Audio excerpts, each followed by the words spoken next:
456 women walked through the gates of the House of Religious Correction. Only 127 ever came back out. And what's more horrifying, it was all done in the name of God. This is the story of the Murphy family, a family that turned salvation into suffering and discipline into death. For over 30 years, they ran one of the most brutal institutions in American history, hidden in plain sight beneath the streets of Manhattan. It all started in 1834, when New York City was drowning in poverty, disease, and religious hysteria. The Second Great Awakening had gripped the nation like a fever.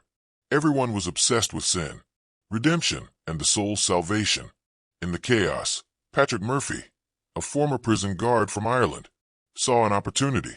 He promised to save wayward women through Christian correction. But what he actually created was something far darker. Behind the heavy wooden doors of the House of Religious Correction, silence was enforced. Women were stripped of their names, their freedom, and eventually their lives. It was a place where pain was preached, and obedience was beaten into flesh. The Murphy family ran it like a private kingdom, and every woman inside was their prisoner. Records show 456 women were admitted, but only 127 left alive. The rest, buried, forgotten, erased. For decades, the truth stayed buried, literally, until 1934, when a construction crew digging through Manhattan's Lower East Side made a horrifying discovery. Beneath the ground, they unearthed old basement chambers, rooms lined with shackles, rusted chains, and beds with scripture nailed above them. On one wall, scratched in desperation with fingernails, were the words, "God does not see this." One chamber was sealed completely. No door, no window, just a wall. On it, written in dried blood, "Forgive me, Father." No one knows what's behind that wall to this day. But this wasn't just one man's madness. Patrick's wife was a religious zealot who believed pain cleansed the soul. His sons were raised not with love, but with commands. They weren't caretakers, they were executioners in disguise. And all of them hid behind the sacred shield of religion. Women kept disappearing. Whispers floated through the city. But the Murphys were protected. By clergy. By politicians. By fear. No one dared to question a family who claimed they were doing the Lord's work. Now, where that cursed building once stood, you'll find cafes, boutiques, and office towers. No one walking there today knows they're standing on a forgotten graveyard. No one talks about the Murphy family. No one dares. But one truth remains. Evil doesn't always wear a mask. Sometimes it carries a Bible. And maybe, just maybe, it's still closer to us than we think. Patrick Murphy didn't just see an opportunity. He saw a golden staircase straight to power, cloaked in religion and soaked in blood. This wasn't just about saving souls. It was about building an empire, one that would make the Murphy family wealthy beyond anything their ancestors could have imagined. And Patrick, he looked like a man pulled straight from a nightmare. He stood 6 feet 3 inches, with shoulders like stone walls and hands so scarred and strong he could snap a woman's wrist like a dry twig. One scar carved down his face, from ear to lip, a souvenir from a prisoner who had tried to kill him and failed. But none of that was as terrifying as his eyes, pale, empty, dead, the kind of eyes that didn't look at you, but through you, like you were already gone. When Patrick spoke about God's will, it wasn't just words. It was a declaration. He believed he was divine, justice, judge, jury, and executioner. He had learned the art of breaking people in Ireland's most brutal prison, Kilmum Jail. There he discovered that every person has a limit, and he knew exactly how to find it. Physical pain, psychological, warfare, starvation, isolation, fear. He didn't just punish, he dismantled souls. But Patrick wasn't alone. His wife, Kathleen Murphy, was perhaps even more dangerous. She didn't raise her voice. She didn't use force. She used love, or at least the illusion of it. A woman of plain appearance, but chilling control. Kathleen had mastered the weapon of maternal cruelty. Her voice was soft, her words comforting, but her eyes sparkled with sadistic joy. She smiled when women broke. It was a smile that looked caring, that devoured from the inside. She knew the limits of the human mind. Too much pain, and the women would go insane, useless. Too little, and they'd hold on to hope, dangerous. Kathleen perfected the in-between. Her methods were borrowed and upgraded from the Magdalene laundries in Ireland, where fallen women were worked to death in the name of morality. But Kathleen added her own twisted refinements, turning shame into control, turning prayer into punishment. And then there was Shaw Murphy, Patrick's younger brother, the chaplain, the so-called man of God. But what hid behind his collar was no holy man. Shaw was a failed seminary student, a genius turned bitter, expelled from 3 institutions for what professors cautiously described as unholy interpretations of Scripture. But his mind was sharp, twisted, brilliant, and cruel. His sermons weren't just words, they were psychological weapons. He could speak in riddles and fire, until women broke down in hysterics, confessing sins they had never even committed. And when they begged for forgiveness, he didn't offer mercy. He offered more pain. Together, the Murphys formed a perfect storm. The brute, the manipulator, the mind. An unholy trinity that turned salvation into slavery and made suffering look like sanctity. What they built wasn't a sanctuary. It was a machine, and it ran on broken souls. And the terrifying truth? They believed they were doing God's work. Shaw Murphy was more than just a failed preacher. He was a psychological assassin. He had an instinct, almost supernatural, for detecting fear. One glance, one confession, one slip of the tongue, and he could carve open a soul like a surgeon with a scalpel. He didn't need to raise his voice. He just needed the victim's own mind to do the damage for him. His knowledge of religious scripture wasn't limited to his own faith. He had memorized texts from Catholicism, Protestantism, Orthodoxy, even fringe sections. With every verse, he built cages of guilt. He twisted beliefs into chains. If a woman doubted herself for even a moment, Shaw would make her believe she had sinned against God himself. And in her desperation to be forgiven, she'd give him everything. Her trust, her spirit, her will. This wasn't random. It was methodical. Shaw had studied the Spanish Inquisition not as history, but as a manual. He treated ancient torture methods like blueprints, tested, adapted, perfected. And with Shaw operating the mind, Patrick destroying the body, and Kathleen crushing the soul there, system seemed unstoppable. But then came Thomas Murphy, Patrick's eldest son, a failed businessman with a Harvard education and a heart as cold as winter steel. Thomas didn't return to the family looking for forgiveness. He came back with a blueprint of his own, and it was more dangerous than anything his father had ever imagined. Thomas didn't just bring money. He brought power, ties to Boston's elite, corrupt judges, paid-off police, politicians who owed him favors. He had studied how New York's power worked, not through violence, but through leverage. He understood how to make people betray their conscience for profit, and how to build systems of abuse that were legal on paper but hell in practice. Where Patrick ruled through fear, Thomas ruled through control. Cold, efficient, untraceable. He believed that true power wasn't in punishment. It was in the illusion of choice. Make people feel like they deserve what's happening to them, and they'll never resist. And Thomas didn't forget the failures of his shipping empire. He brought business tactics into the family's empire of suffering. Diversify, minimize exposure, manage the risk, and above all, maximize return.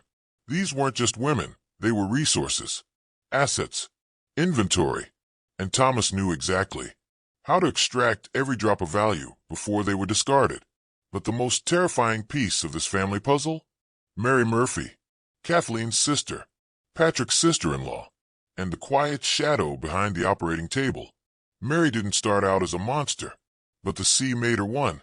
She had survived a hellish voyage from Ireland, where cholera ripped through the lower decks like wildfire. Her husband, her children, gone.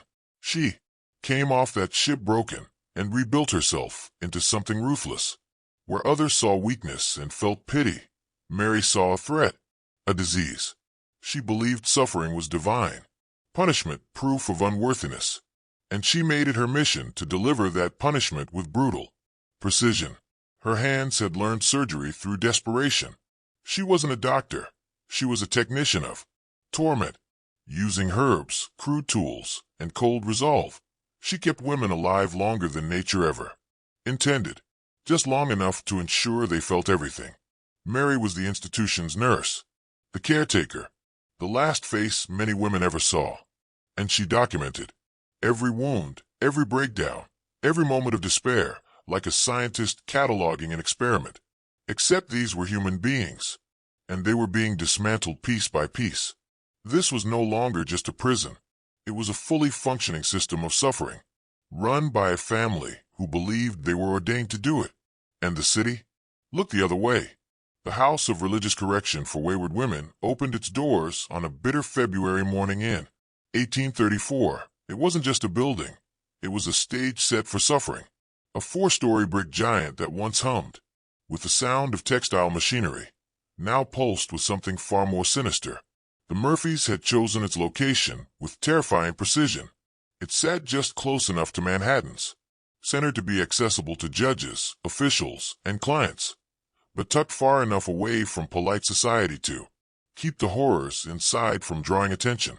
It had once been a textile factory, built during New York's industrial boom in 1820. But when industry fled to cheaper mills in Massachusetts, the building was left behind, a lifeless shell, cold, empty, forgotten, until the Murphys moved in and turned it into something far worse. The windows were gone, bricked over. In their place, narrow slits, thin enough to keep the outside world invisible, but just wide enough to let in the faintest light, just enough to see the hallway, never the sky, never the sun, never hope. That was the point. Inside, time stopped. Days bled into nights. Weeks vanished, without sunlight or weather to anchor there. Senses, the women lost all track of time. And in that confusion, control became easy. Hope became fragile, and minds began to break. The Murphys didn't stop there. They soundproofed every floor. Thick wool insulation sealed between. Walls like a death shroud, muffling every scream, every cry, every prayer. The walls were painted in deep blacks and grays, swallowing even the weakest candlelight. Every hallway felt like dusk.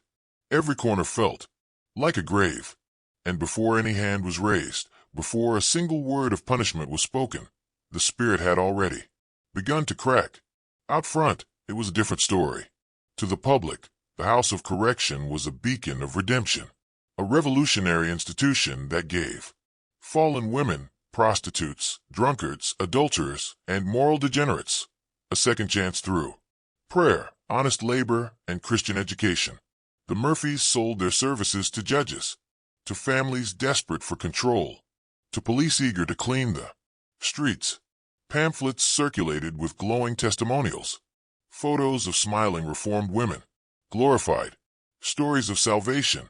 But behind the curtain, it was all a lie. What made this operation uniquely horrifying was that it was legal. New York's 1830s moral reform laws handed near absolute power to any religious institution claiming to offer rehabilitation. And the Murphys knew those laws better than the lawmakers themselves.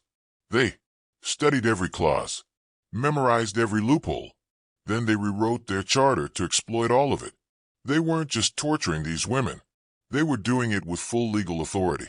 Once a woman was inside those walls, her name, her voice, and her life belonged to the Murphy family. Once a woman entered the House of Religious Correction, she was gone, legally erased, forgotten, stripped of all rights. She couldn't appeal. She couldn't protest. She couldn't leave unless the Murphy family allowed it. And more often than not, they didn't. The laws were written so vaguely, so carelessly, that nearly anything could be labeled moral corruption. Speaking too loudly, being out past dark, laughing with a stranger, and once accused, there was no trial, only transfer, from courtroom to prison, from woman to possession, and it was all part of the plan. The Murphys weren't just cruel, they were connected. Their power didn't just live inside that building. It spread like a cancer through the veins of New York society. Cops, judges, politicians, businessmen, all tied to the Murphys by secrets, money, or shared depravity. And at the center of it all was Thomas Murphy.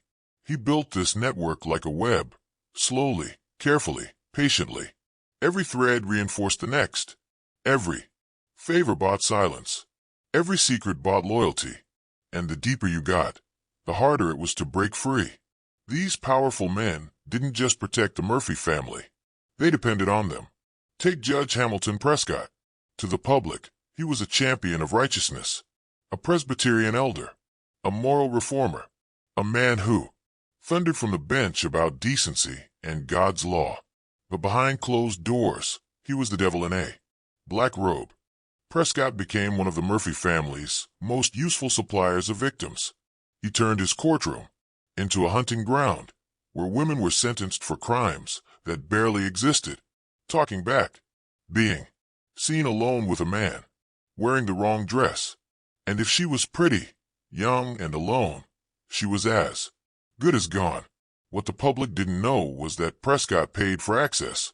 He received detailed reports on every woman he sent into the house, and for the right price he could visit, personally, privately, under the guise of monitoring rehabilitation. He indulged his worst urges, with legal impunity. He even devised a legal loophole system to keep certain women locked away indefinitely. His favorites? They never left. Then there was Police Captain Frederick Dunham. He didn't need evidence to arrest women. He created it.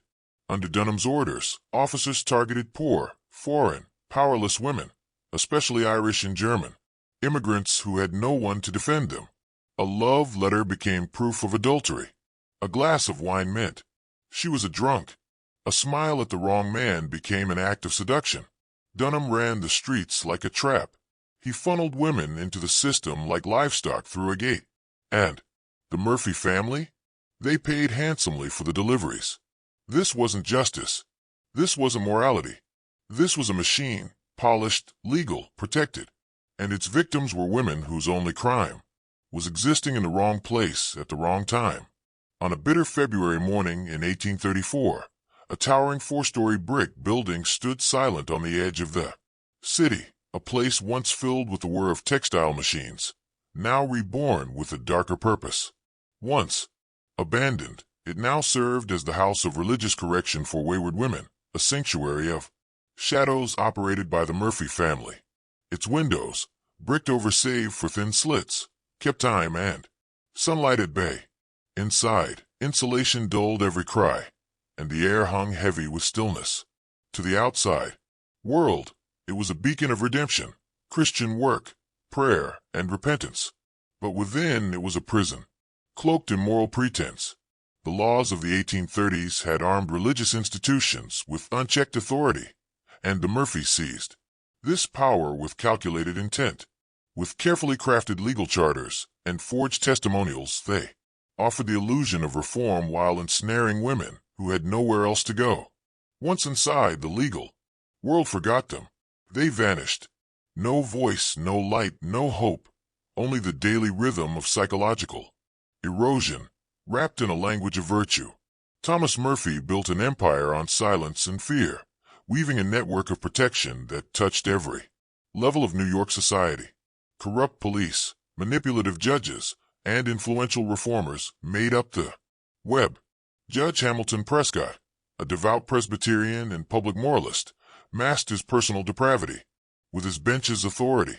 Women found guilty of little more than walking alone at night were funneled into the Murphy system, their beauty and isolation becoming their sentence. Prescott didn't just send them. He monitored them, owned their stories, and extended their suffering under the guise of justice. Police Captain Dunham turned morality into a weapon. His men patrolled the streets looking for poverty, foreign accents, or the sin of loneliness. With doctored evidence and rehearsed reports, even a smile or a letter could brand a woman immoral. He knew their names, their routines, their fears, and he used every weakness to feed the machine. Beyond the badge and the gavel, the Murphy family catered to the city's elite. Beneath polished shoes and golden cufflinks, these men bought access to suffering. Cornelius Vanderburg, a shipping tycoon, paid dearly for his Tuesday evenings, selecting the newest women like goods in a catalog. Dr. Whitfield, the city's health official, ensured no disease would interrupt the profits, while Reverend Hartford wrapped every abuse in a blanket of spiritual justification. Hartford's sermons condemned the very sins he helped create. His church became a hunting ground, his pulpit a recruitment tool. His influence spread like gospel, and ministers across the city began funneling the vulnerable into the Murphy family's grasp, believing they were saving souls. Even reformers weren't spared. Mary Murphy sat among women who genuinely sought to help, smiling gently as she redirected their cases into the mouth of the machine. She wore kindness like a mask while guiding the desperate straight into captivity. This was not a place of salvation. It was a theater of control, where virtue was weaponized and sin was manufactured. Imagine walking into a place called the House of Religious Correction. But what if I told you this wasn't a place of faith, but a nightmare factory, run by New York's most respected elites, who turned charity into a hunting ground? And the moment a woman stepped inside, her identity, her dignity, and sometimes even her life were already gone. Let's pull back the curtain on one of the darkest, most twisted operations in American history. Mary Murphy, a name revered in women's welfare circles. She sat on the board of the Ladies' Moral Reform Society. Her job? To help the broken, the fallen, the desperate. But here's the twist. She was handpicking her victims from the very women she pretended to save. Using her reputation as a compassionate reformer, she gained unrestricted access to personal records, backgrounds, and trauma histories of vulnerable women all across the city. Her role wasn't just a cover, it was a weapon.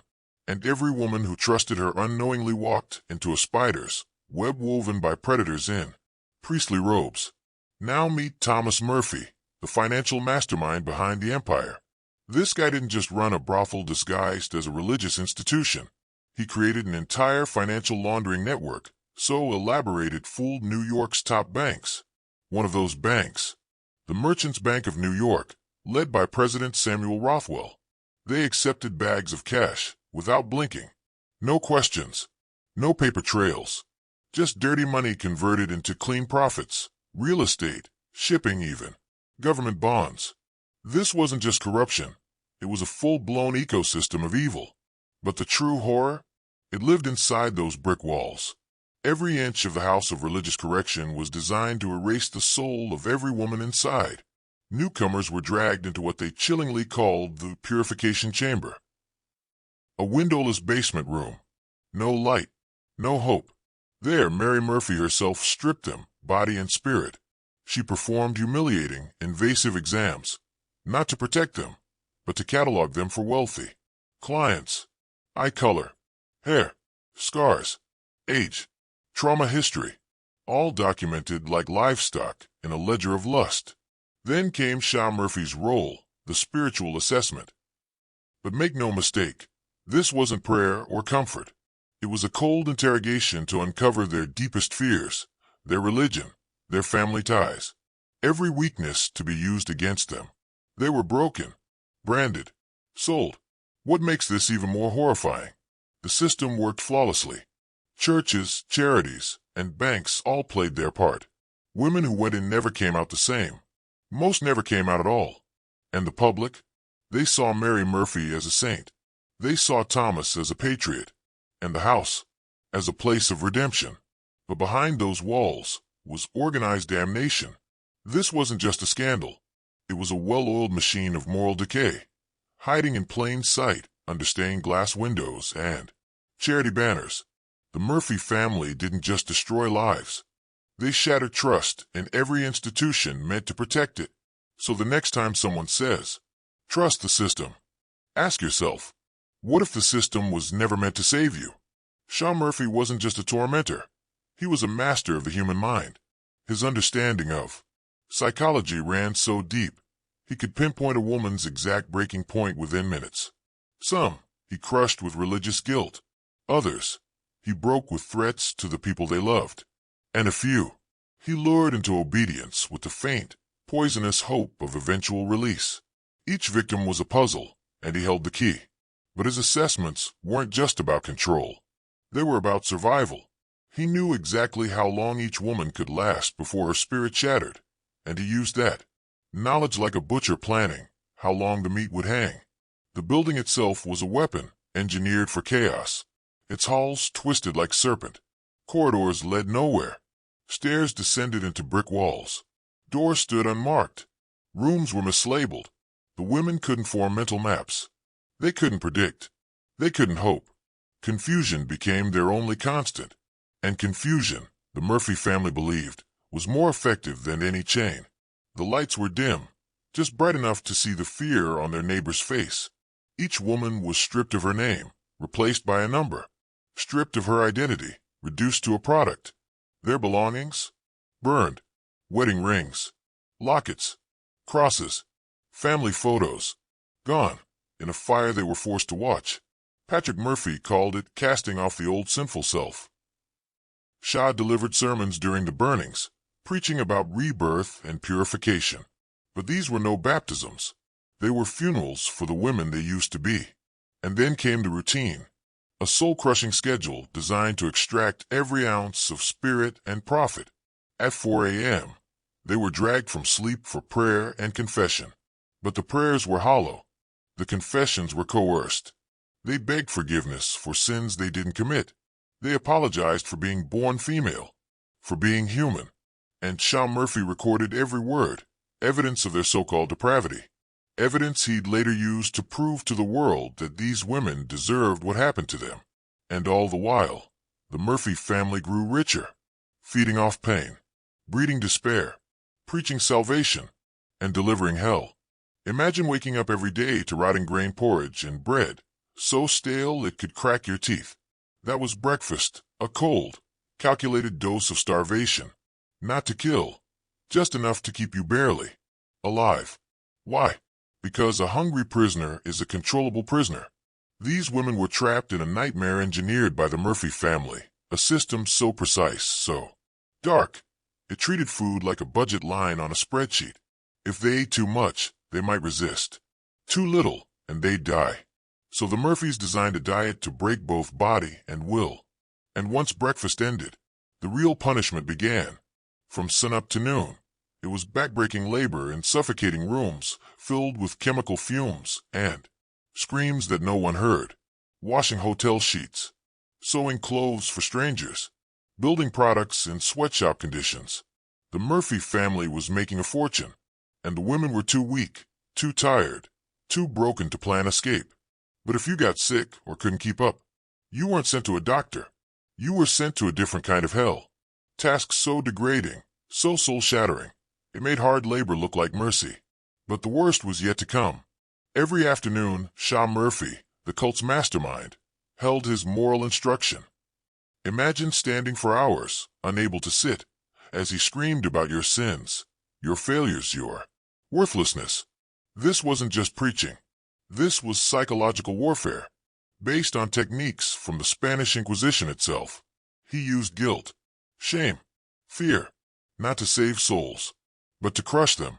And then came nightfall, the final stage of this machine. Victims were led to the basement for what the Murphys called personal guidance sessions. They were told, wealthy Christian men are here to help your spirit. But the truth? These rooms weren't for healing. They were soundproof chambers of horror, a front for the Murphy family's darkest business of all. And this was just one day, in a prison that looked like a sanctuary, run by people who called themselves holy. And almost no one, outside those walls, knew.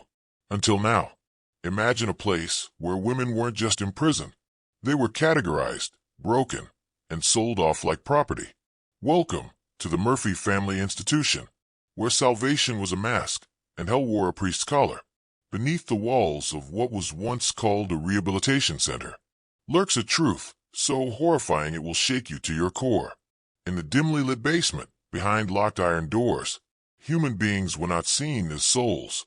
They were categorized like cattle. Each woman was sorted like merchandise, by hair color, voice, defiance level, body type, all custom matched to the unthinkable desires of elite men who thought their money gave them the right to own a human life. Some clients preferred silence.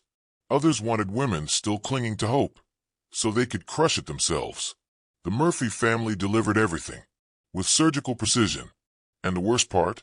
They used the word of God to justify it all. Every act of abuse, cloaked in Holy Scripture. Every tear, explained as divine purification. Every plea for help, condemned as rebellion against God's plan. Sean Murphy, the so-called priest, twisted religious texts like a master puppeteer. He preached obedience, as women stood for hours, shaking, starved, traumatized, told that their pain was a sacrifice for their soul's redemption. But behind those sermons, deals were being made. The Murphy family was running a black market trafficking empire under the disguise of a church-sanctioned rehabilitation program.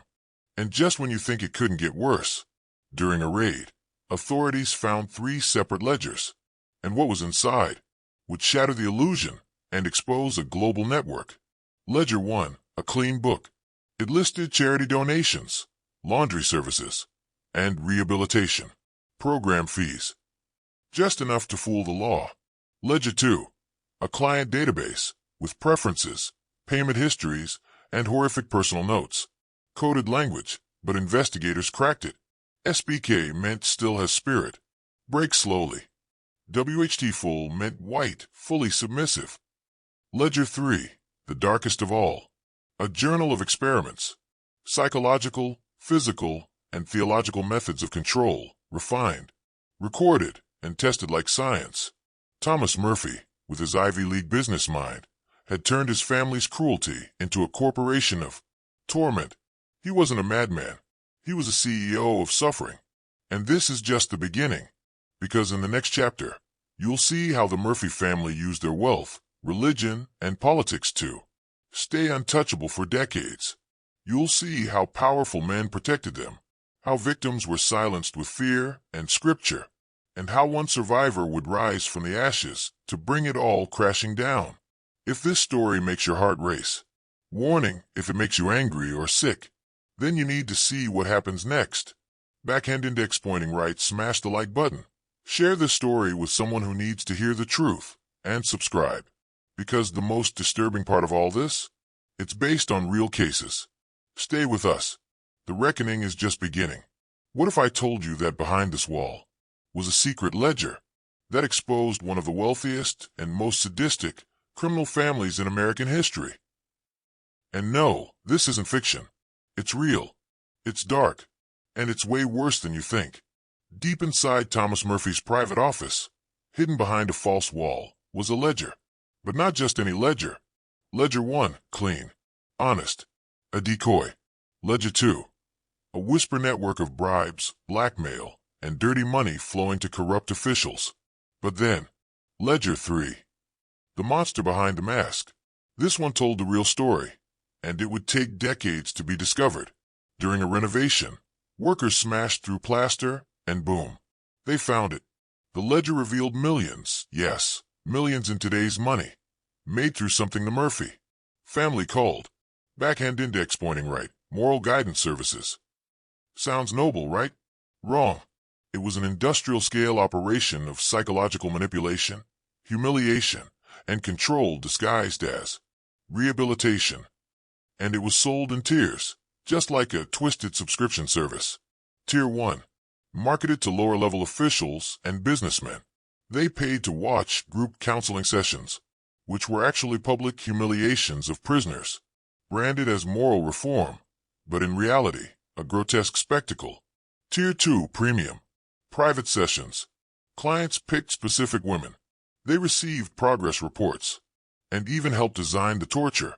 Yes, you heard that right. They designed the punishment, like a build-your-own-nightmare kit. But then came Platinum, the elite, the cruelest. These men paid top dollar to attend the intake process, choosing victims the moment they arrived. They gave orders on how the woman would be reformed. Like shopping for suffering, their fantasy, her agony. And it gets worse. They created specialty services. One client wanted to punish a woman who rejected him. Another paid for a religious role play, where he acted as God, inflicting psychological torment in a mock ceremony led by Sean Murphy himself. The Murphy family didn't stop there. They made educational packages. What does that mean? It means people paid to watch the full cycle of suffering, from intake to submission, as if breaking a human being was just an online course. Imagine paying thousands just to witness someone's spirit destroyed. This wasn't a correctional center. This was a pay-to-play dungeon in the disguise of virtue.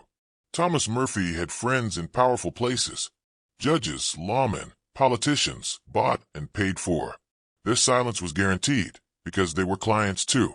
And while society saw the Murphy family as upstanding citizens, behind closed doors, they ran one of the most sophisticated torture-for-profit systems in American history. For decades, it was buried, but that single hidden ledger, found by accident, tore down their entire legacy. And here's the twist. Some of the clients? Still alive, still in power, still hiding behind masks. So ask yourself, how many secrets are still behind fake walls? And how many Murphys are still out there, smiling in public, ruling from the shadows? This wasn't just a scandal. It was a blueprint for evil, hiding in plain sight. And now you know the truth. They weren't just running one institution. They were building an empire. The Murphy family had quietly created similar operations in other cities, turning their twisted vision into a multi-state syndicate. Women weren't people anymore. They were inventory, bought, sold, and shipped across state lines like livestock. And it was all hidden in plain sight. If a wealthy client in New York got bored with the local selection, no problem. He could order in someone from Boston or Philadelphia. And if a woman had become too mentally shattered to turn a profit, they'd ship her out, labeled as a transfer for specialized care. On paper, it all looked perfectly legal. Religious rehabilitation programs with shared resources. In reality, it was human trafficking disguised as therapy, and no one was watching closely enough to see through the lies. But this wasn't just a delivery network. It was a defense system. Each location in the Murphy network worked as a warning hub. If law enforcement started snooping in one area, the others would coordinate a response, move files, hide evidence, even move victims. Overnight, they were always one step ahead. And just when you thought it couldn't get darker, it did. The Murphys launched what would become their most disturbing innovation yet, the breeding program. They never called it that. Their records used cold, coded language, designed to mask what they were really doing. But the truth? Women who became pregnant in captivity were locked in attic rooms, hidden above the main building. No sunlight, no visitors, no names, just numbers.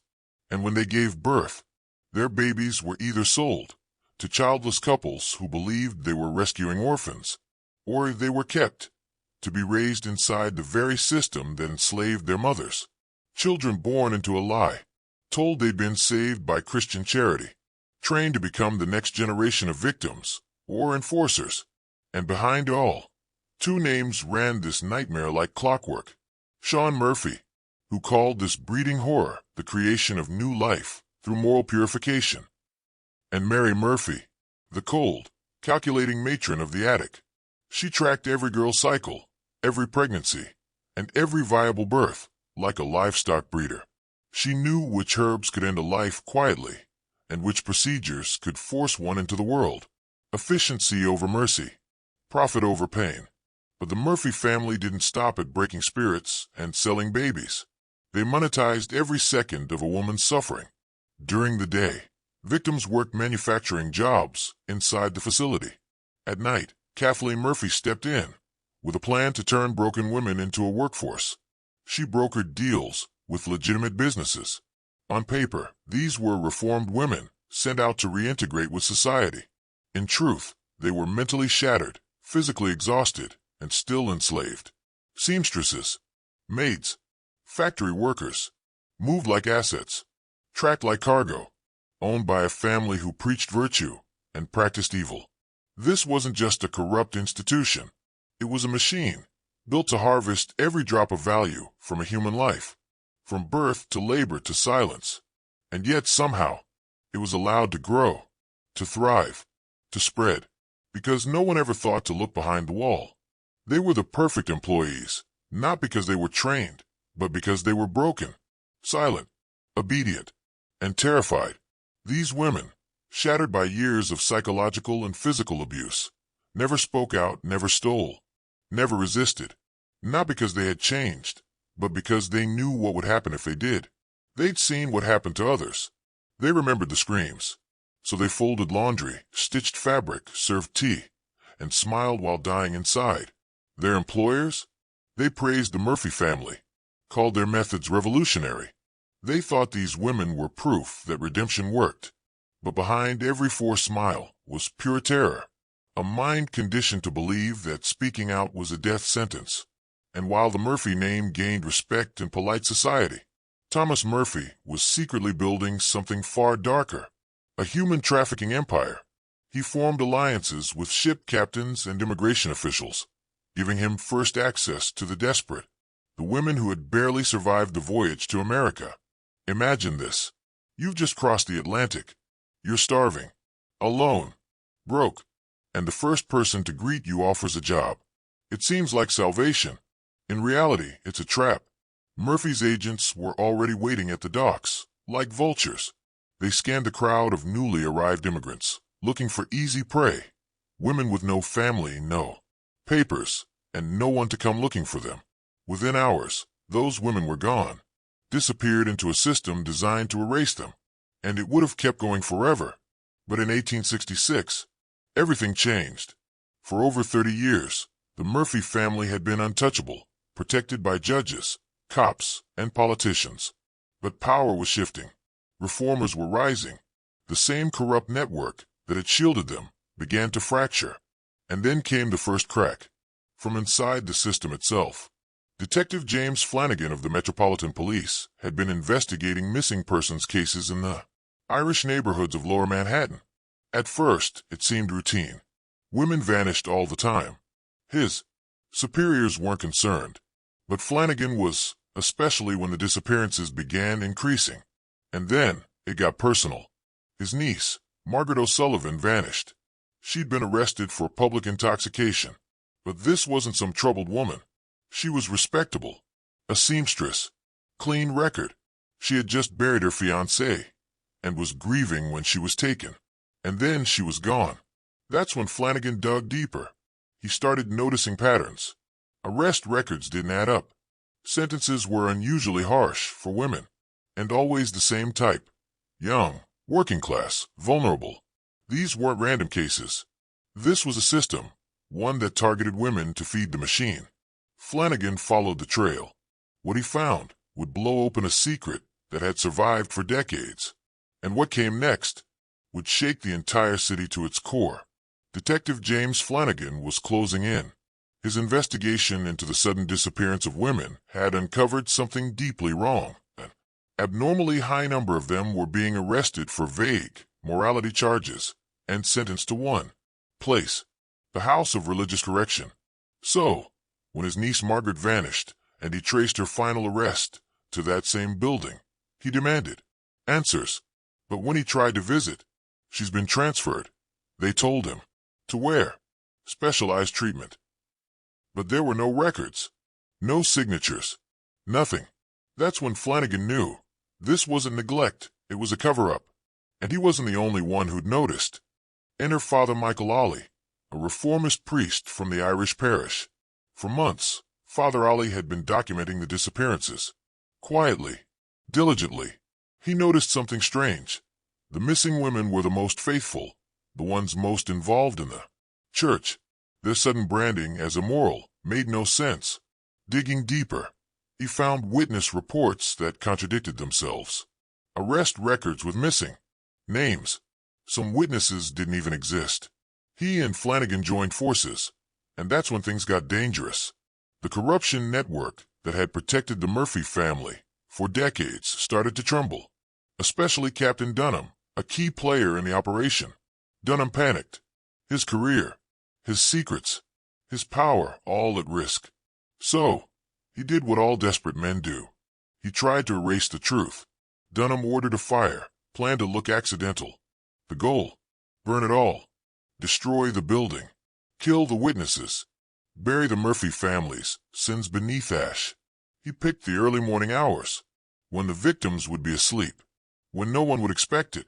But what he didn't count on was Fire Chief Michael O'Brien, a man who, despite 30 years on the force, had never taken a bribe, never looked the other way. The fire erupted on November 15th, 1866.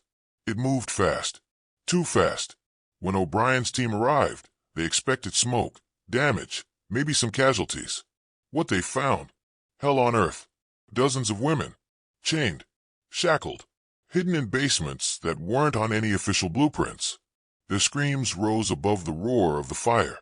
O'Brien didn't hesitate. Break every door, he ordered. And what lay behind them would horrify the entire city. Because this wasn't just a rescue. This was an exposure. A secret buried for 30 years was now screaming in plain sight. And the world would never see the Murphy family the same way again. Fire Chief O'Brien ordered his men to search every single room, no matter what the building plan said. And that's when the nightmare truly unfolded. Behind locked doors and bricked-up corridors, they uncovered hellish chambers that no human being was ever meant to see. Women were found in unimaginable conditions, some chained to walls for so long their limbs had withered. Others bore the physical evidence of years of systematic torture, the kind of scars that don't come from discipline, but from designed cruelty. This wasn't a case of abuse gone too far. This was a deliberate system of torment. And while firefighters scrambled to rescue the living and recover the dying, the Murphy family's reaction exposed everything. Thomas Murphy wasn't helping. He wasn't panicking. He was tossing ledgers and files into the fire, feeding it, burning the evidence. Sean Murphy, caught guiding a group of elite clients, his best-paying predators, through a secret tunnel that led to a nearby church basement. Their priority wasn't the victims. It was erasure. But the most chilling moment came in the basement medical wing, where they found Mary Murphy. She wasn't fleeing. She wasn't helping. She was calmly, methodically, poisoning the women who couldn't move. She called it mercy, said she was sparing them from more suffering. But her real reason? They can't be allowed to talk. Every word, every action, showed that the Murphy family knew exactly what they were doing. And they knew that if the truth ever came out, there'd be no mercy for them. By morning, the building was still smoldering, but the story was already igniting across New York City. Word of the fire, and the horrors uncovered, spread like wildfire. What had once been protected by politics, power, and the pulpit was now burning under public fury. The newspapers, long afraid to challenge the Murphy family's religious image, suddenly turned on them. Like wolves, the New York Herald launched a full-scale investigation, led by veteran crime reporter Samuel Griggs. Their goal: expose every name, every detail, and every prominent figure who had walked through those doors and paid for the privilege of watching others suffer. This wasn't just a scandal. It was a reckoning, and the Murphy family's empire, built on silence, shame, and shadows, was finally collapsing in the full light of justice. They were just firefighters, but the moment they stepped into the charred ruins of the Murphy institution, they knew they had uncovered something far darker than smoke and fire. Room by room, they searched, but what they found, no training could have prepared them. In hidden chambers behind false walls and locked doors were women, barely alive, some chained to stone walls, their limbs withered from years of captivity. Others showed the unmistakable signs of torture, systematic, cold, and cruel. This wasn't a tragedy. It was a horror story, hiding in plain sight. As flames engulfed the building, the Murphy family's reaction wasn't panic for the victims. It was panic for their secrets. Thomas Murphy was seen throwing ledgers into the fire. Sean Murphy led a group of clients, yes, clients, through a hidden tunnel beneath the church. But what Mary Murphy did, no one was ready for. In the basement, surrounded by wounded, half-conscious women, Mary was calmly administering poison, claiming she was ending their suffering. But it wasn't mercy. It was silence. She didn't want them to talk. And then the truth exploded across New York like a firestorm. Newspapers, who once stayed silent now, competed to reveal every grotesque detail. Samuel Jennings, a veteran crime reporter, became the city's most hunted man, not for crimes, but for truth. His investigation exposed 3 decades of corruption. Judges, police, politicians, even clergy. They were all in on it. One judge, Hamilton Prescott, chose death over disgrace, leaving behind a suicide note so detailed it became the blueprint for mass arrests. Captain Dunham tried to escape with a suitcase of cash, but cracked under interrogation, his testimony, leading to over 40 arrests. The Murphy family scattered. Patrick Murphy died in the fire, or so it seemed. A coroner later revealed he'd been struck on the head before the flames got him. A final act of revenge from one of the very women he tormented. Kathleen Murphy vanished, gone without a trace. Some say California, others say Europe, but her trail went cold like she'd never existed. Sean Murphy was captured at a monastery, protected by clergy who thought he was a persecuted saint, until the evidence said otherwise. But it was Thomas Murphy's arrest that shattered everything. He held the ledgers, the names, the money, the clients, and when Detective Flanagan cornered him in Boston, Thomas was carrying the history of their sins. Photographs, documents, evidence going back decades. His capture ignited prosecutions in multiple states and uncovered similar operations, hiding behind other religious facades. And Mary? She was found in the basement, her mind shattered, muttering prayers to a God that had long stopped listening. This wasn't just a scandal. It was a national reckoning. And the real horror? It almost stayed hidden forever. Imagine a journalist so determined to uncover the truth that he risked everything, and what he discovered would shake an entire nation. Cut to intense music, flickering flashbacks of corrupt officials shaking hands in dark rooms. His name was Jennings. For weeks, he chased a trail of blood money and broken lives, hidden ledgers, silenced witnesses, and an invisible web of power that stretched across judges, police, clergy even, politicians. But then, boom, Judge Hamilton Prescott, one of the highest-ranking officials, was found dead in his chambers.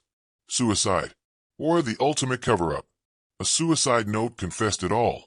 The bribes, the cover-ups, the horrors, and the list of names, dozens, each more powerful than the last.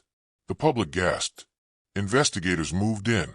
Next, Captain Dunham tried to run, caught with a suitcase full of cash and the Murphy family's darkest secrets. He spilled everything, every name, every deal, every sin, just to save himself. But the Murphy family? They were disappearing one by one. Patrick Murphy, dead in the basement fire. But wait, he didn't die from the flames. Someone struck him first. Revenge. Justice. Kathleen Murphy vanished. No trace. No leads. Just whispers of California, or Europe, or maybe even dead. Then came Sean Murphy, hiding in a monastery, claiming he was being persecuted. But even the church couldn't protect him when the truth came out. And finally, Thomas Murphy, caught in Boston, trying to escape overseas. With him, a trove of documents that would expose the entire operation and connect the Murphy name to similar horrors in other cities. And then Mary. She was found in the basement, calmly brushing the hair of corpses, singing lullabies, as if nothing had happened. Her mind? Gone. Her trial? Swift. Her fate? A padded room in an asylum, still insisting she was bringing peace. But the story didn't end there. The trials became a media frenzy. Reporters from across the country flooded New York. Survivors took the stand, voices trembling but powerful. They told of rituals disguised as religion, torture masked as redemption. The public couldn't look away. Among them was Margaret O'Sullivan, Detective Flanagan's niece, rescued just in time. Her story revealed the methodical destruction of identity and how the Murphy family turned strong women into obedient shadows. The damage? Unfathomable. But the truth? Finally exposed. And the Murphy name? It would never be spoken the same way again. This wasn't just a case. It was a reckoning. They searched every room, every hallway, every hidden chamber. What they found went far beyond the horrors of a simple institutional fire. In those cold, dark rooms, some sealed off for years, were women, broken in body and spirit. Some were chained to the walls, their limbs withered from years of immobility. Others bore marks of torture so severe, so methodical, that investigators could only conclude it had been their reality for years, perhaps decades. And as the flames danced along the edges of the building, the true face of the Murphy family finally emerged. While smoke poured from the windows, Thomas Murphy wasn't trying to save lives. He was tossing ledgers and records into the fire. Sean Murphy was leading clients, not victims, through a hidden tunnel that connected the building to the basement of a nearby church. But the most chilling scene awaited in the medical wing. Mary Murphy was found calmly poisoning the injured women, the ones too broken to move. "I'm helping them," she said. "They don't deserve to suffer anymore." But her eyes betrayed something far colder. Awareness that these women couldn't be allowed to talk. When news broke, the city ignited in fury. Newspapers that had once ignored rumors, due to the family's religious cover, now fought to uncover every gruesome detail. Headlines screamed. Reporters flooded in. And the nation watched in horror. But it wasn't over. When Mary Murphy was taken into custody, she was still humming lullabies, gently brushing the hair of the corpses around her, convinced they were still alive. She never understood her crimes. Declared unfit to stand trial, she lived out the rest of her days in an asylum, insisting she had brought peace to the damned. Then came the trials, and the world listened. Day after day, survivors took the stand. Their stories painted a picture of systematic abuse, spiritual manipulation, and psychological torment. And in the middle of it all stood the Murphy family and their powerful allies. One of those survivors was Margaret O'Sullivan, Detective Flanagan's own niece. She'd only been in the institution for a year, but what she revealed tore apart the Murphy family's lies. She spoke of the rituals, the intake process, how they stripped you of your identity, broke your will, and reshaped you into a shell. Another witness, Elizabeth Carmichael, had once been a schoolteacher. Her only crime? Rejecting the advances of a vindictive man. She had spent 3 long years in that place.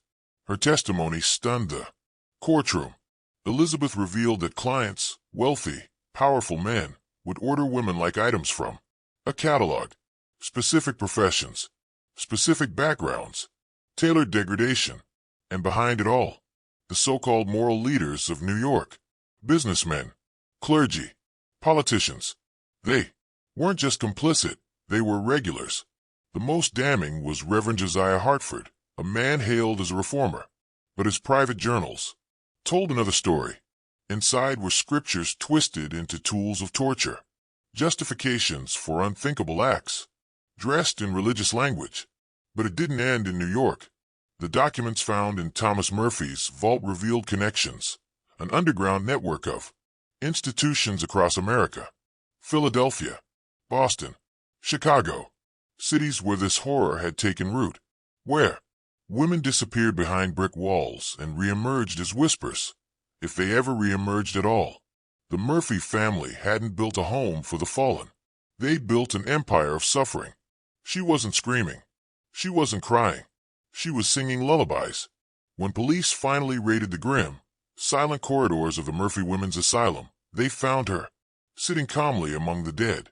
Her victims, poisoned by her own hand, had their hair neatly brushed, faces gently caressed, as if they were still alive. She truly believed she had saved them. The courtroom fell silent when she appeared. Her mind? Shattered. Her defense? Non-existent. Declared unfit to stand trial, she was sent to an asylum, where she lived out her days convinced she'd been a redeemer, not a killer. But this was only the beginning. The trials of the Murphy family exploded across the nation, packed courthouses, gasping crowds, and headlines that turned stomachs. Survivors spoke of ritual abuse, secret punishments, and women disappearing forever. They described ceremonies dressed in religion, masked in salvation, but fueled by torment. And in the heart of it all, Margaret O'Sullivan, Detective Flanagan's niece, one of the lucky few rescued from the flames. Her chilling, precise account gave the court a roadmap of how the Murphys broke. Women, how they turned hope into control, exhaustion into obedience, and fear into silence. Then came Elizabeth Carmichael, a former schoolteacher wrongfully accused and imprisoned. Her testimony ripped the veil clean off the operation. She didn't just expose abuse, she exposed a network, a list of high-profile clients, handpicked victims, and a catalog of torment tailored for the rich and powerful. And it gets worse. Religious leaders, businessmen, judges, all complicit. Reverend Josiah Hartford, one of the most revered voices in the Methodist community, was dragged into the spotlight. His journal revealed he'd twisted theology into weaponized abuse, believing women existed purely for his gratification. He wasn't just a participant. He was a mastermind. And still, the darkness went deeper. The Murphy family's records linked them to operations in Philadelphia, Boston, Chicago, a nationwide network of so-called moral reform. Victims were traded. Techniques were shared. Cities were divided, like territories in a secret war against humanity. Prosecutors were forced to invent new laws, just to name the crimes. The system wasn't built to punish such evil. The defense, they claimed ignorance, that it was all charity work. But when the receipts came out, showing massive profits from suffering, no one could hide. Sean Murphy was hanged in 1868, still calling himself a Christian martyr. His brother Thomas, murdered, imprisoned by inmates who heard what he did. As for the judges and cops who looked away, some vanished. Some were disgraced. Most escaped true justice.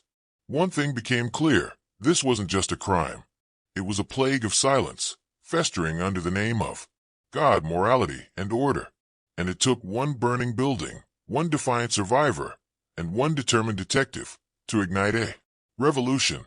Imagine discovering that the very institutions meant to save you were the ones orchestrating your destruction. Meet Elizabeth Carmichael, once a schoolteacher, now a whistleblower. After spending 3 agonizing years inside the Murphy institution for a crime she never committed, she stood in court and ripped the veil off a horrifying secret. With articulate poise and damning recollections, she named names, prominent businessmen, respected clergy, and social reformers who, behind closed doors, had transformed a place of redemption into a factory of degradation. What came next? A storm of betrayal. Religious leaders who thundered sermons about salvation were caught recruiting victims under the guise of faith. Reverend Josiah Hartford, a titan in the Methodist community, was exposed not only as a client, but as a monster who weaponized theology to justify abuse. His private journals, filled with twisted doctrine and grotesque confessions. Then came the documents, ledgers, letters, transactions, revealing a vast network spanning Boston, Chicago, Philadelphia, a coordinated empire of pain disguised as moral reform. And the worst part? Most of it was legal. Prosecutors were forced to invent legal arguments from scratch, because the law had no precedent for this kind of evil. Despite mountains of evidence, many perpetrators slipped away through loopholes and political connections. The punishment never fit the crime. Sean Murphy was hanged in 1868, unrepentant to his final breath. His brother Thomas, beaten to death, in prison. Yet many of their allies, cloaked in wealth and power, received little more than fines or simply vanished. But amidst the carnage, change erupted. Outrage led to the Murphy Laws, a series of regulations that revolutionized how religious and charitable institutions were monitored. Inspections became mandatory. Secrecy was shattered. And most importantly, the survivors became soldiers.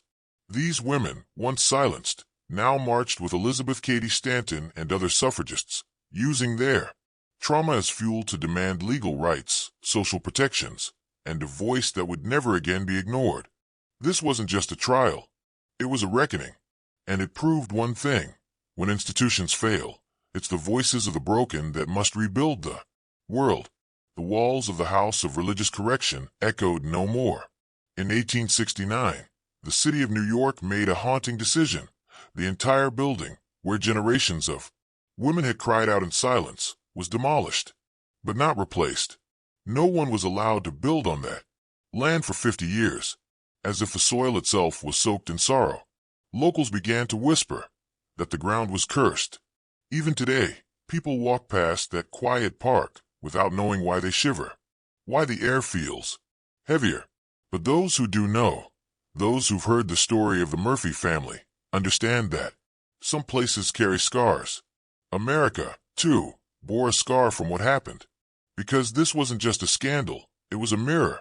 It revealed that the very laws designed to protect women were loopholes for their imprisonment, that movements built around morality could become blindfolds for evil. And that evil doesn't always wear horns. Sometimes it wears a collar, quotes scripture, and runs charities. The Murphy case echoed far beyond its victims. It bled into literature, inspired dark novels, twisted folklore, and became a ghost story mothers whispered to daughters, not to scare them, but to warn them, to teach them, never trust righteousness without accountability. Because for 33 years, this family committed atrocities behind locked doors, and no one stopped them. Not because no one knew, but because too many chose silence. It took Detective James Flanagan, a man who refused to ignore one survivor's trembling voice, to finally tear the mask off this empire of abuse. His relentless pursuit of the truth not only shattered the Murphy dynasty, but exposed the web of officials, clergy, and politicians who had enabled them. His reward? A promotion. But his legacy? A warning etched into American history. The most dangerous evil is not the one we fear. It's the one we excuse. This was the Murphy case. And now you know the truth. Just when the nightmare seemed over.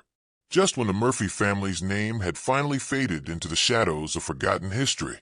1934. A construction crew, digging through the foundations of a new development on that cursed ground, struck something unexpected. Behind a false wall in the former basement of the House of Religious Correction, they found it. A hidden archive. Inside, hundreds of files, fragile documents, faded photographs, souvenirs of suffering. It was as if the Murphy family had buried a time capsule of evil. Inside were psychological profiles of the women they imprisoned, detailed notes on how to dismantle a human soul, records of experiments designed to break willpower, correspondence with other institutions, not just across the U.S., but in Europe. This wasn't just a local scandal. It was an international network of human engineering. And then, the worst part, the photographs. Boxes and boxes of meticulously organized photographs. Women, girls, chained, tormented, degraded. Their pain captured not for evidence, but for the entertainment of clients. Proof that this wasn't rehabilitation. This was recreational cruelty, sold to the highest bidder. The archive's discovery reignited public horror and reopened long-dormant investigations. What had once been whispered became undeniable. The Murphy family had run one of the most sophisticated, long-lasting, and brutal criminal enterprises in American history, and it was almost lost to time, until a wall cracked. But thanks to Detective Flanagan, who refused to give up, and Father Michael Ollie, who risked everything to expose the church's own blind spots, the truth finally emerged. Their work shaped modern laws, created systems of accountability, and helped rescue countless future victims from institutions that might have followed the same dark path. The legacy of the Murphy family isn't just a horror story. It's a blueprint, showing us how evil hides behind respectability, how power protects itself, and how silence is its greatest ally. So what can you do? Backhand index pointing right. If this story chilled you, share it. Comment below. Let people know these horrors existed, and that they can happen again if we stop paying attention. Because behind every locked door and holy promise, sometimes lives a monster. Just when the horror couldn't go deeper, it did. What was uncovered behind that wall wasn't just evidence. It was an entire philosophy of evil, meticulously documented by the monsters who believed they were saviors. Inside the hidden archive were Shaw Murphy's personal journals, page after page filled with a man's descent into madness, cloaked in religious language. He didn't believe he was doing wrong. No, he believed he was conducting spiritual science. That torture was redemption. That by breaking women's minds, he was testing the limits of human faith. He wrote things like, "Through agony, the soul is purified. Through obedience, salvation." This wasn't just criminal. It was a doctrine of divine cruelty. And it wasn't just them. Letters between the Murphy family and operators in London, Paris, Berlin revealed a secret network of institutions, all operating under religious or charitable covers. They exchanged techniques, swapped victims, shared advice on how to avoid detection by law enforcement. This wasn't one family's madness. It was a continental conspiracy of control. And then came the financial records. Turns out the Murphy operation had made a fortune. Tens of millions in today's money. They sold victims into international trafficking networks. They partnered with the legal medical researchers, experimenting on women to see how far the human body and mind could be pushed before it snapped. Pain, faith, science, profit, all stitched together behind church doors. But perhaps the most heartbreaking discovery were the personal items. A child's locket, a torn letter that read, "Please, I want to come home." A tiny, rusted cross once worn around the neck of someone long forgotten. Diaries hidden under floorboards, filled with desperate prayers and names of sisters who never made it out. Names that never made the headlines. But now they speak again. Thanks to this discovery, hundreds of victims were finally identified. Their stories recovered, their pain acknowledged, and their silence broken. Backhand index pointing right. If this story gripped your heart, don't let it die here. Comment their names if we find them. Share this truth. Keep their memory alive, because evil thrives in silence. And this channel is here to make sure the world never forgets. What investigators found inside the sealed chamber of the Murphy estate was beyond anything they had anticipated. Stacked floor to ceiling were boxes of journals, letters, photographs, and financial records. Meticulously kept, horrifyingly detailed. They had been left behind not as confessions, but as trophies. A complete archive of atrocities, preserved under the guise of religious rehabilitation. These weren't just documents. They were voices, echoes of pain, torment, and cruelty disguised as care. The letters revealed that the Murphy operation was no isolated case. No, it was part of a global web. A secret brotherhood of pain dealers operating in cities like London, Paris, and Rome. Each city had its own home. Each home its own victims. They shared ideas. They traded methods. They exchanged human beings like commodities. Sean Murphy's personal journals were the darkest find. In his own hand, he wrote with the cold precision of a scientist, but what he documented was nothing short of spiritual mutilation. He believed he was experimenting with the soul. That pain brought purity. That degradation was redemption.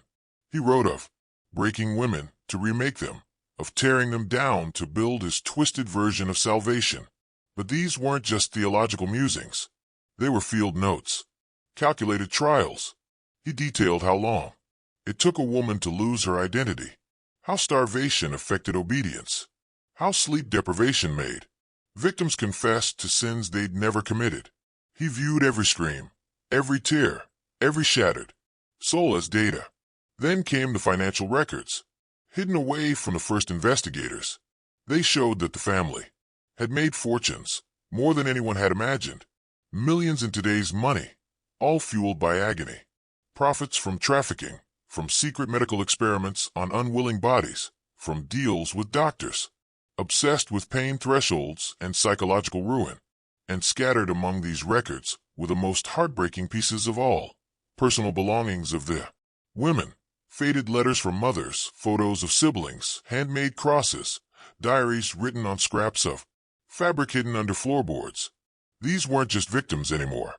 They were people, real people, with names, with stories. This discovery changed everything.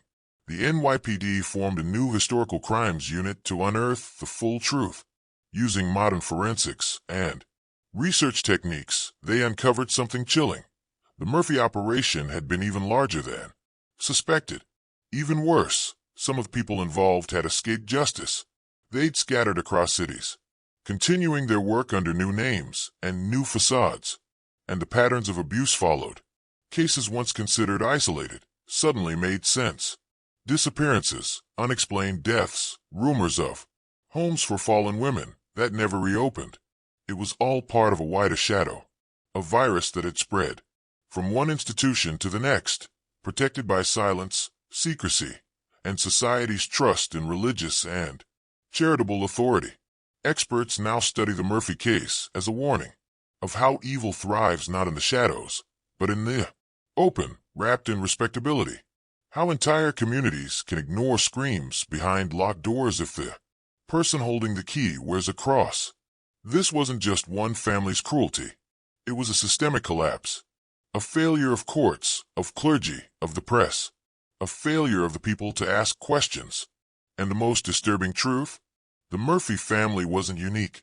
Letters in that archive suggest dozens of similar institutions operated under the radar, protected by wealth, by church, by government, and by a collective willingness to look away. What happened in New York could have happened, and likely did happen, in every major city of the Western world. The real victims weren't just those locked behind the Murphy doors. The real victims were all of us. Because when we allow suffering to hide behind stained glass and scripture, we poison the very heart of our civilization. And so this case lives on, not just in textbooks or documentaries, but in laws, in reform movements, in every policy that demands oversight and transparency. Because of the Murphy family, we learned the cost of blind faith and the price of silence. So, now it's your turn to ask the hard questions. Do you believe we've uncovered everything?